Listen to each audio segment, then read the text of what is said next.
Bueno, voy a presentar sobre el modelo de la ley de enfriamiento de Newton, que es el tercer y último tema para la exposición. Bueno, la ley de enfriamiento de Newton. Cuando la diferencia de temperaturas entre un cuerpo y su ambiente no es demasiado grande, el calor transfiere la unidad de tiempo hacia el cuerpo. Como está mostrando acá, pues acá está la temperaturas que puede llegar ciertas sustancias o materiales en sí que pueden ser superando los 50 o más de los 100. Depende del material que sea. Acá en la T sería la temperatura y en esto sería la densidad. Después, desde que el cuerpo, la producción, convección y radiación es aproximadamente proporcional a la diferencia de la temperatura en el cuerpo y en el medio externo. Bueno, acá otra parte que está diciendo donde A es el coeficiente de intercambio de calor y S el área del cuerpo.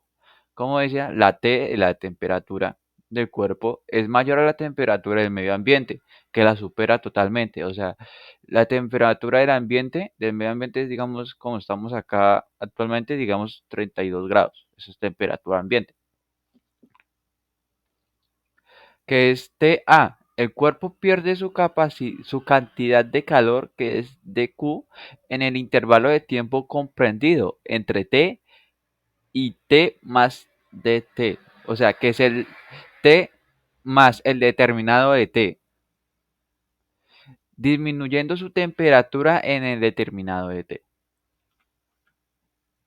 Acá, como dice la simbología, T, o sea, la T se representa con la mayúscula, significa la temperatura del cuerpo que se encuentra en el caso. Como está mostrando T, a la parte de acá. La T minúscula significa el tiempo de que el objeto alcanza la temperatura y Tm significa la temperatura en el que se encuentra con el ambiente. En la otra diapositiva vamos a mostrar otras más que se muestran, como dice determinado de temperatura y determinado de tiempo. Igual, y acá se hace una resta. Bueno, como vemos, ahí aparecen después las temperaturas constantes del tiempo, temperatura inicial, que es la D, la K es la tasa de relativa y el T del tiempo. Como vemos acá, en la línea de enfriamiento nos muestra las variables separadas, que es dt sobre temperatura menos temperatura. Y acá sería la tasa relativa de la temperatura de la temperatura constante del ambiente. Y acá se daría la integración de los ambos lados. Y acá se obtiene pues el resultado que nosotros queremos, ya que queremos hallar la ley de enfriamiento y hallar en qué objeto llegó el punto. Entonces, voy a colocar un video que va a explicar cómo se realiza el procedimiento para la ley de enfriamiento, que ese es el video. Con ecuaciones diferenciales y este va a ser el caso donde tomamos un objeto que es más caliente o más frío que la temperatura ambiente del cuarto y queremos modelar qué tan rápido se enfría o se puede calentar, y la forma en que lo haremos es justo como lo planteó Newton y que hoy conocemos como la ley de enfriamiento de Newton. La ley de enfriamiento de Newton. Y este va a ser un modelo en ecuaciones diferenciales. Y en cierta manera es puro sentido común. Dice que la tasa de cambio de la temperatura es proporcional a la diferencia de la temperatura del objeto y la temperatura ambiente. Entonces yo sé que sería mucho mejor si lo escribimos. Entonces vamos a denotar con T mayúscula a la temperatura del objeto y queremos ver que o más bien proponemos que la tasa de cambio de la temperatura en cada momento del tiempo, ¿verdad? Es proporcional, es una constante que multiplica a la diferencia de la temperatura del objeto con la temperatura ambiente del cuarto. Muy bien. Entonces, por ejemplo, a lo mejor nada más de ver esta ecuación que ya hemos planteado, digamos, con cierto sentido común, podríamos pensar qué pasa si la temperatura del objeto es mayor que la temperatura del ambiente, ¿verdad? Bueno, al menos de nuestra experiencia sabemos que si tenemos una taza de té que está muy caliente y la dejamos reposar, pues entonces el té terminará enfriándose, ¿verdad? Quiere decir que la temperatura disminuye y eso se traduce a que la derivada de la temperatura es negativa, ¿verdad? Ahora bien, si la temperatura del objeto es mayor que la temperatura ambiente, este término es positivo. Para que esto sea negativo necesitamos que la K sea negativa, ¿verdad? Y muchas veces no nos gusta pensar la K negativa, entonces podríamos pensar que la K es positiva, pero hay que agregarle un signo menos, ¿verdad? Y con eso ya estamos resolviendo el problema. Ahora bien, si pensamos que a lo mejor es un objeto mucho más frío, entonces la temperatura es más chica que la depende del calor específico del objeto, puede depender de la superficie que está expuesta al intercambio de temperatura o muchos otros factores, ¿verdad? Ahora, veamos si podemos hallar la solución general de esta ecuación diferencial y de hecho mejor te invito a que hagas una pausa y pienses cómo hallar la solución a esta ecuación diferencial. Y te voy a dar una pista.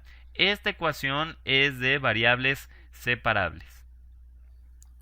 Entonces, suponiendo que ya hiciste una pausa, vamos a tratar de resolver este problema, ¿verdad? Entonces, recordemos nada más que TA es la temperatura del ambiente y podemos considerarlo constante, ¿verdad? Es decir, entre el intercambio de temperatura del ambiente y la tasa de T, digamos, en realidad la tasa es tan pequeña que no calienta el cuarto, ¿verdad? Entonces, podríamos considerar esto constante.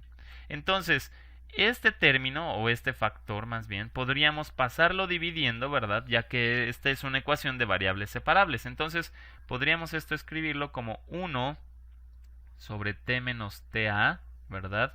Que multiplica la diferencial de t, ¿verdad? Estamos justamente separando las variables y la diferencial de la temperatura, porque las dos son t's.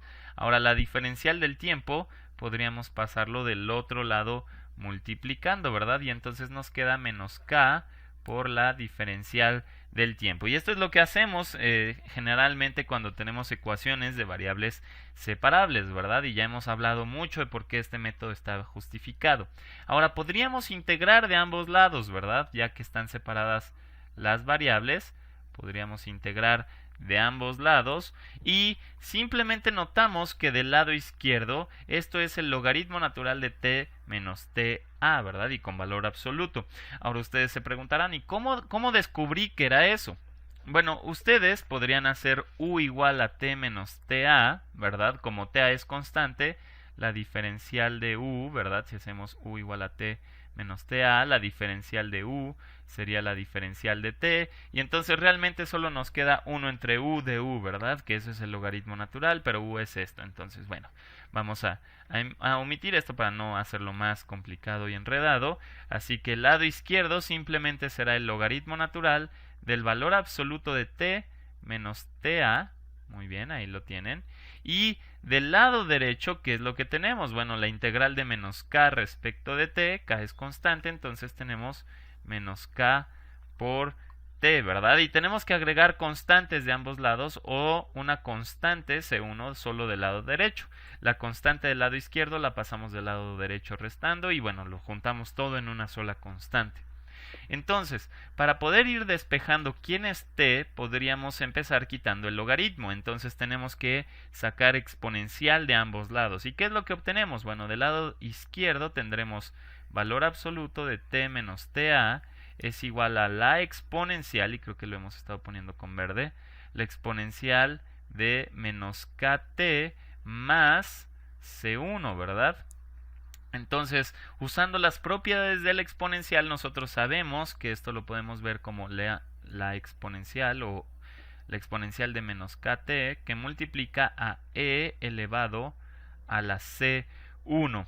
Entonces, esto de aquí a final de cuentas no es otra cosa más que una constante, ¿verdad? Una o más bien una constante, no, perdón, e elevado a una constante sigue siendo una constante. Entonces, esto simplemente lo podemos reescribir como c por e elevado a la menos kt.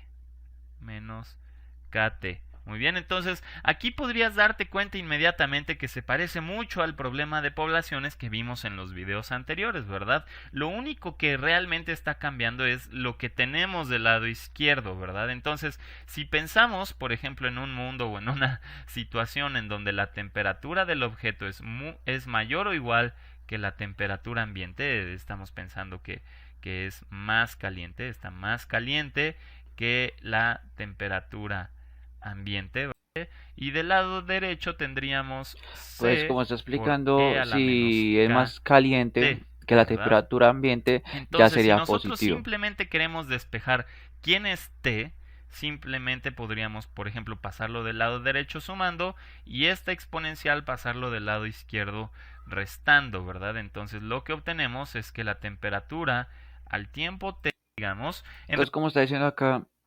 dado que está acá, sería en la temperatura que sea que no es mayor a la temperatura ambiente. En cambio, si la temperatura supera la temperatura ambiente, ya sería positiva, pero si no la supera, es negativa. Y bueno, esto será pues concluyendo la parte de la ley de enfriamiento de Newton y listo.